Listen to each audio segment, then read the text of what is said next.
So at the very end of the Bible, in the book of Revelation, we have this vision that John has of kind of where all things are going. And one of the most beautiful parts, I think, of the whole Bible is this moment where God is sitting on the throne and he says the words, "Behold, I am making all things new."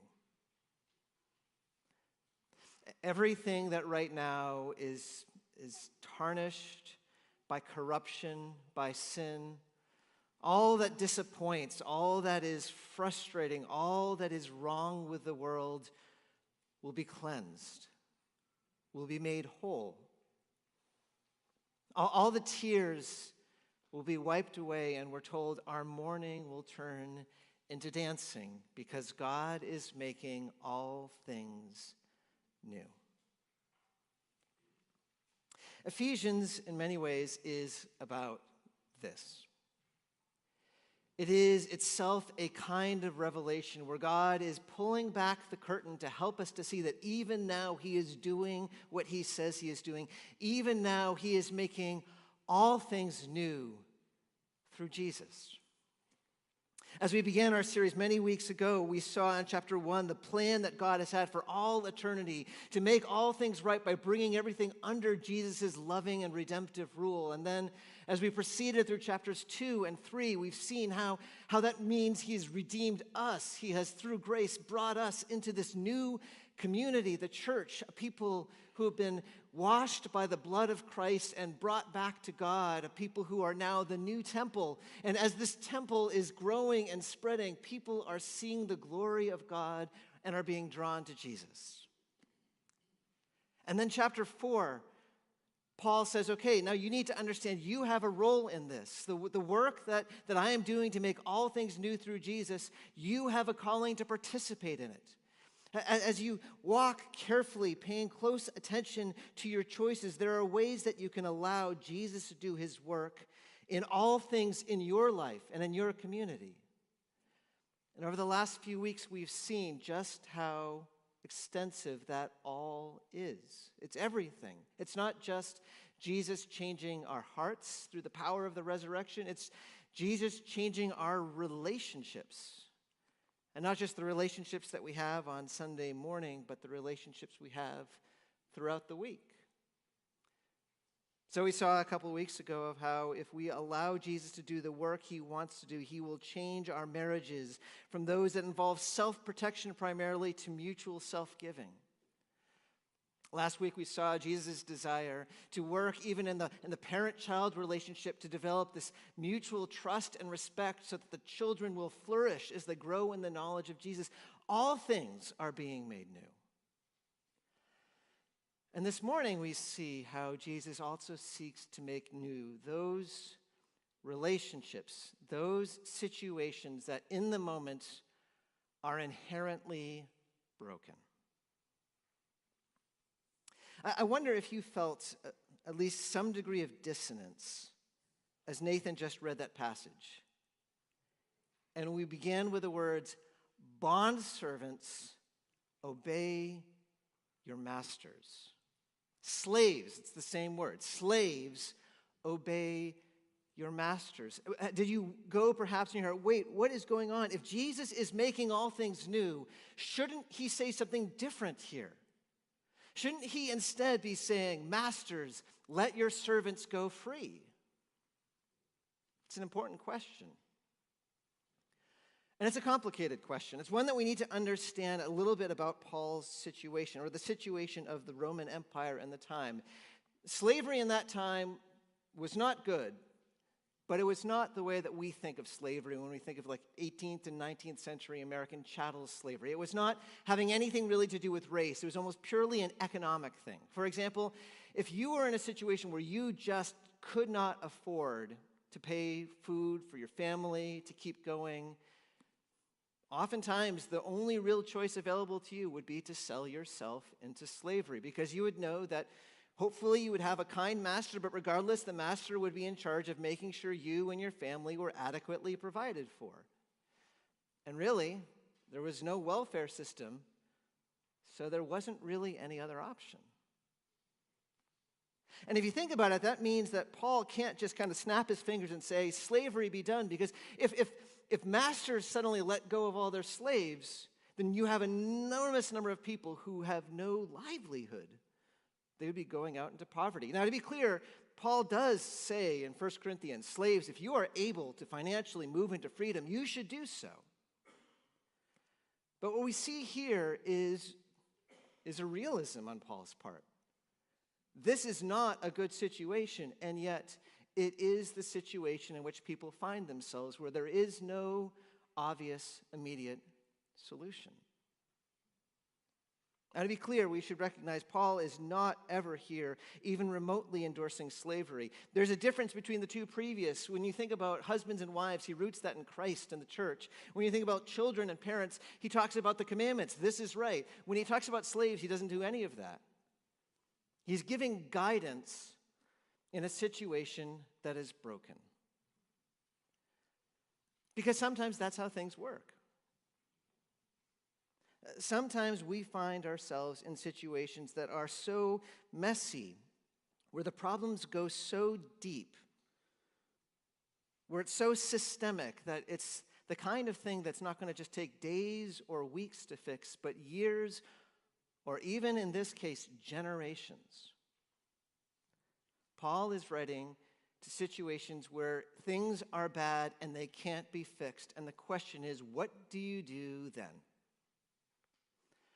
And when you think about it, that actually means there's something really remarkably practical about this. Because haven't you and I been in situations sometimes in which we feel this isn't right and yet you're stuck? So maybe it's a work situation. That's oftentimes how this passage is applied. Maybe you are in a situation where the boss does not recognize you, right? You are not being adequately compensated. You might say the working environment is toxic, it is draining, and yet there is no real opportunity for you anywhere else. You have to just keep doing. What do you do if you're in a situation like that? Or maybe you're a student, and this is a class you have to take, but the teacher or the prof is just phoning it in. You get the sense there is no effort on his or her part. You're being asked to do work that feels unreasonable, and you just know this is not good, but you have to take the class. How do you navigate that? Or maybe you're in a caretaking situation where you're having to care for a parent, and for a while you've had kind of not a great relationship with your mom or dad, but you've been able to navigate it by keeping kind of at arm's length, but now they need you and you feel an obligation to care for them. But they're not needing you well.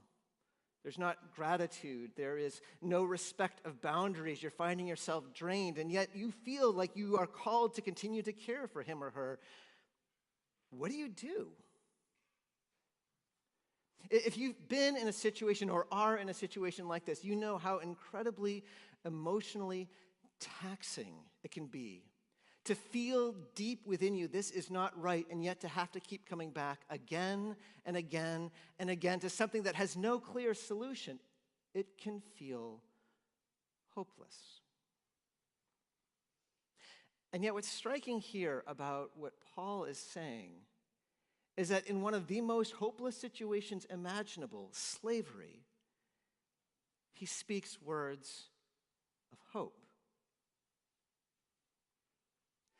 In a situation where people are having to do something that in many ways is unjust, he is inviting them to find joy and dignity and hope.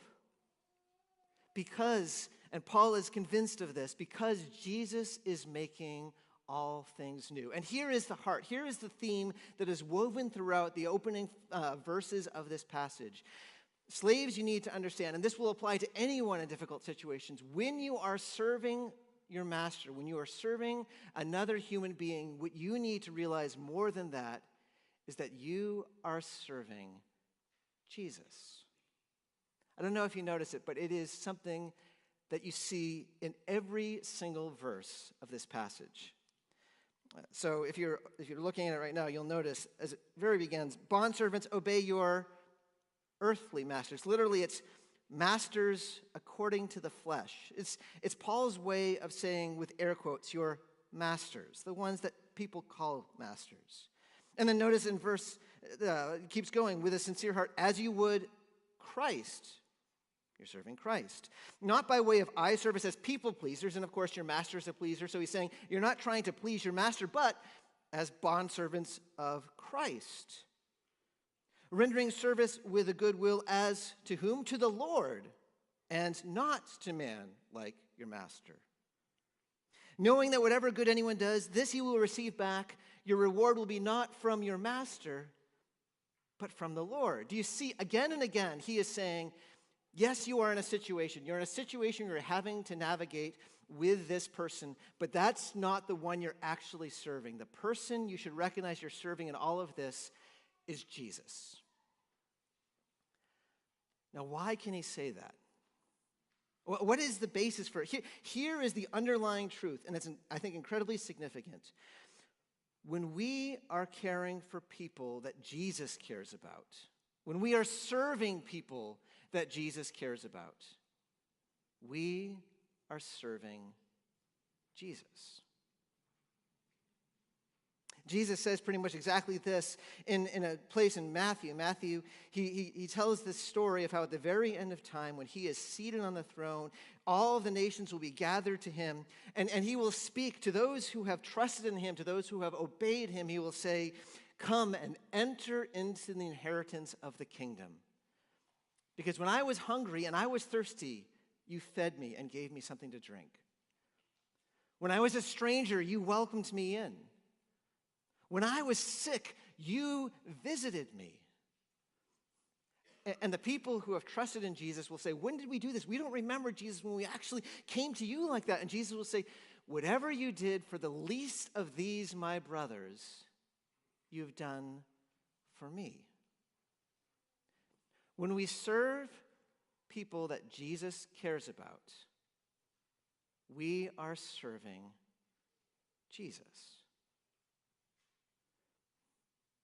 All of the energy that we will spend at times just doing the work that we do, all of the things that can be so hard, if we recognize in every ounce of that is not just being done unto whoever it is we're serving, but done unto the Son of God. This is one of those things that if we just kind of sit with for a while has extraordinary implications. It's profound for the way that we think of calling, the way that we think of vocation. If I am in college or in high school and I'm saying, hey, you know what, I've decided that I want to commit my life to service to Jesus. Most likely, if someone hears that, they'll say, oh, he wants to become a minister. And to be clear, being a pastor is great. Highly recommended. If you're thinking about it, keep thinking about it. But it's interesting that when Paul is talking about serving Jesus, he's not talking about that, is he? He's saying a slave can have his life devoted to serving Jesus, because when you serve someone that Christ cares about, you are serving Christ himself. Which means suddenly that opens up to all sorts of possibilities. Like if you right now are in high school or college and you're trying to think through vocation, you know that oftentimes the pressure is to think primarily in terms of the financial side. That is where the prestige is. The more that you earn, the better the job is. And yes, of course, we need to think about finances. That's just reality. But I would encourage you to think not in terms of how you are going to earn, but whom you are going to serve. Because that's what your calling is. And when we understand this basic idea that when you are serving those that Christ cares about, you are serving Christ, then you realize that there are all sorts of ways of dedicating our lives in service to Christ. Teachers, when you are teaching others, you are serving Christ. And likewise, students are serving Christ when they are seeking to prepare themselves and invest in themselves so they might serve others in the future. When doctors and therapists are seeking to help people with their bodies and their minds, they are serving Christ.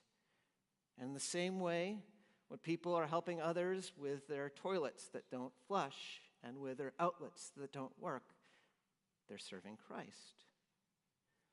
If you are someone who is stocking shelves of a grocery store so that people can have food, you are serving Christ. And if you are someone who is working financially to keep those stores afloat, you are serving Christ. If you're at home helping these kids to grow in the knowledge of Christ, you're serving Jesus. And if you are out keeping places safe and bringing criminals to justice, you are serving Jesus. Because whenever we are serving those that Jesus cares about, we are serving Christ himself. It gives dignity to our work in an extraordinary way. And it's also profoundly practical. Because when we see our work in that fashion, it transforms our work. It transforms how we feel about it. This is what we see in our passage when he's speaking to slaves. Here's one of the challenges. If you are working and the only person you're thinking of is your human master, whether it's your boss, your clients, or whomever, they are inherently sinful people. Like that is, everyone you serve, it's going to be someone that will sometime probably let you down. And that means there are times that the work that you're doing will feel like it is not what that person deserves. They're asking something maybe too much of you, or they're asking something unreasonable. And what will happen is you will be divided. Because on one hand, you still have to do it, and your body will do it, but your heart will not be in it. Your heart will be frustrated and resentful and complaining. And here's the thing, the person that hurts most through complaining is the one who's doing the complaining. It is impossible, at least in my experience, to be both joyful and complaining at the same time. But notice how things change when you realize, wait, yes, there's my earthly master, but the person I'm serving actually is Jesus. Bondservants, serve your earthly masters with fear and trembling. Fear and trembling is the way the Bible speaks of how we should be when we realize we are in the presence of God. And he's saying even these small things that you are doing, it might seem like it's a small thing because it's just to this person, but you're actually serving the Son of God with your labors. And so as a result, how can you do it? With a sincere, or it could also be translated wholeheartedly. There's no longer this division because you know you are serving Jesus, the one who has given everything for you, who loves you. How can you not want to do that? And suddenly you're able to serve wholeheartedly and with joy. What's more, when we recognize who it is we're serving, that changes the very work that we do. Our work is good. What do I mean by that? Well, if the only person that you are paying attention to serving is your earthly master, there is a strong incentive to empty the work you do of any meaning. Have you ever had someone in your work environment who just seems to know how to play the game? They know just at the right time how to flatter their boss. They know how to be visibly busy right when the boss is needing to look at it. And somehow they're able to take credit again and again for whatever good thing happens, and they're able to somehow distance from every bad thing. What are they doing? They are, what the Bible talks about as being those who are doing eye service. They are people pleasers. And you know what? If the only person that matters is your human master, what they're doing makes tons of sense. Because all they're trying to do is please that person so that they can move their way up the ladder. But it's miserable because it's empty. You're not actually ever doing anything good. You're just trying to please someone else. But of course, there's a different way of approaching our work. As those who, rather than seeing themselves as people pleasers, as bondservants of Christ, those who belong to Jesus. And if you are a bondservant of Christ, notice what it says, you're those who now try to do the will of God. And the will of God is way better. The will of God always is not looking at the surface, but at the meaning of what is good. And so as you're trying to serve him, you can believe in what you're doing because you know that you're focusing on what is genuinely good and genuinely loving. And what's more, when you are trying to please someone else, there are no limits. You are never fully going to please the person. They can ask more and more of you until you are used up, but that's not how God is. God knows you. He knows his limits, your limits, and he will always call you to do what is of yourself in a way that fits with yourself and never what is beyond what you can do. It makes your work good. And finally, our passage tells us that when we are seeing our master not in terms of the earthly master, but in terms of Jesus, it gives us hope.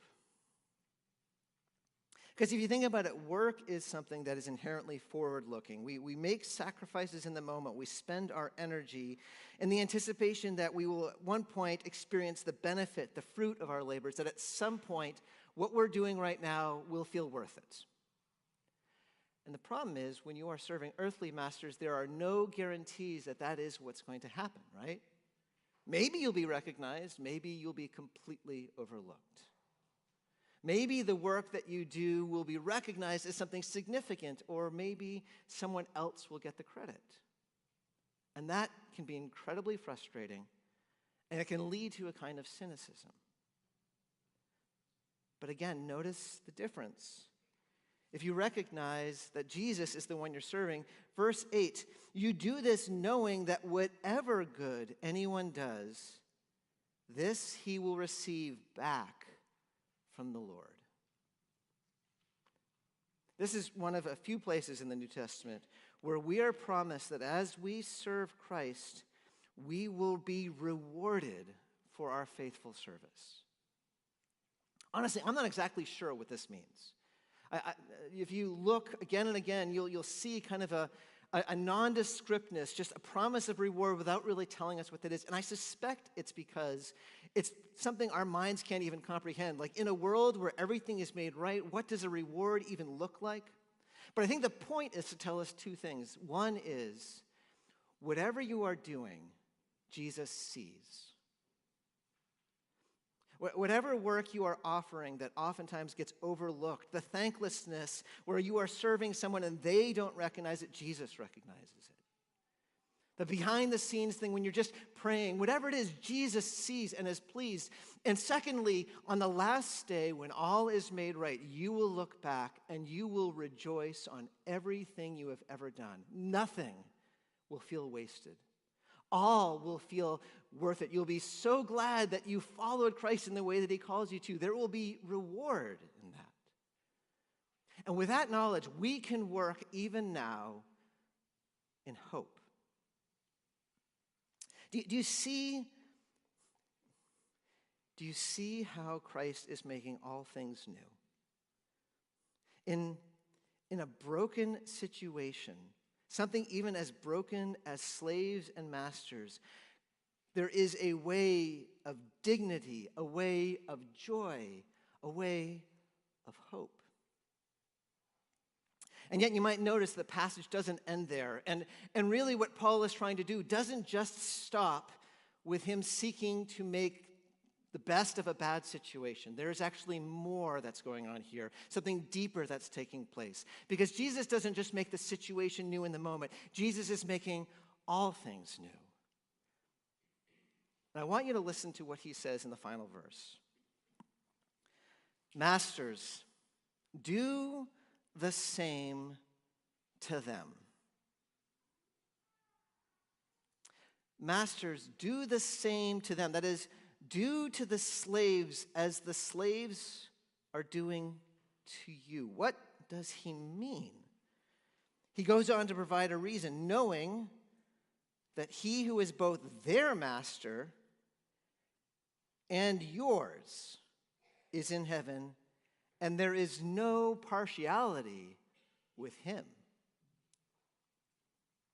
People would be getting really uncomfortable as they are hearing these verses in that moment. See, in that day, there was a sense that if you were the masters, you deserved to be the masters. You were probably of some sort of higher tier, maybe it was a harder working, or you were just better lineage. Whatever it was the way it ought to be. But what is Paul saying here? He said, guys, you need to understand that, yes, in this situation right now, you're finding yourself in a place of power and this other person is not. But it's got nothing to do with you. He's a servant of Jesus. You're a servant of Jesus. From God's perspective, there is no partiality. You need to understand in this situation, you are equals. Do you see how radical that is? There's no hierarchy in God's perspective between you guys. There is no difference in worth. You and your servant are peers. And both of you need to treat each other as those who belong to Jesus. Now, there's an immediate and fairly obvious application. That means you need to treat them well, and that's basically what he says when he says that you need to stop your threatening. In other words, treat him like a human being. Yes, because of the position that you find yourself in, there are times that you're going to have to instruct your slaves, but you better do it in a way that doesn't dehumanize them, that doesn't use manipulation, that doesn't use fear, but instead makes it possible for them to be able to serve wholeheartedly. Because guess what? You are equals. And I'm sure there's a way we can think for us today about asking ourselves, how do we treat those who serve us? Whether we're talking about employees that work for us, or whether we're talking about people at the grocery store who check out our groceries if you're one of the very few people who still have your groceries checked out by someone else. Or even think of those people who are in a totally different country who are making your clothes, whose faces we will never see. They and we belong to the same God. They need to be treated with the same respect that we deserve.